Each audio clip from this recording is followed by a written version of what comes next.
শরীরে গরম রক্ত, আমরা সব জুবিনদার ভক্ত। Hello guys, welcome to my channel. আশা করি সবাই ভালো আছো, আমিও খুব ভালো আছি। তো গাইজ, আজকের ভিডিওর টপিক হচ্ছে, আমি আজকে কথা বলবো আমাদের আসাম কিং বা আসাম গড, হ্যাঁ তোমরা ঠিকই ধরেছো, জুবিন গার্গ স্যারের বিষয়ে। তো গাইজ, প্রথমে বলে রাখি, উনি এইভাবে আমাদের ছেড়ে হঠাৎ করে চলে যাওয়ায় খুবই দুঃখিত আমরা।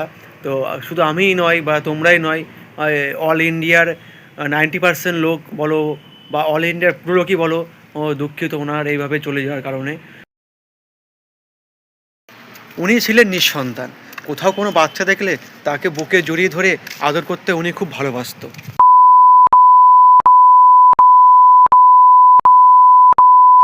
উনি খালি বাচ্চাদেরই নয়, পশু পাখিকেও অসাধারণ ভালোবাসতেন। ওনার ফেভারিট পশু ছিল ডগ ও বাদর। ওনার রেকর্ডে 35,000-এরও বেশি গান আছে বিভিন্ন ধরনের ভাষায়।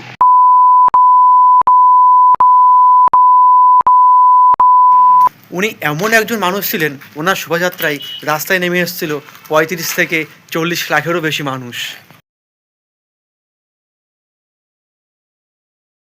হ্যাঁ গাইস, এটা অবশ্যই ঠিক, উনি ইন্ডিয়াতে নয়, উনি শেষ নিঃশ্বাস ত্যাগ করেছিল সিঙ্গাপুরে।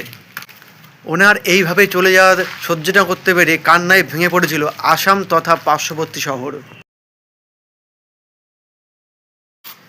তো গাইস, উনি একটা টেস্ট প্রোগ্রামে বলেছিল যে মই মরিলে আসাম 7 দিন মনে থাকবে, কিন্তু উনি মারা যাওয়ার 1 মাস পর্যন্ত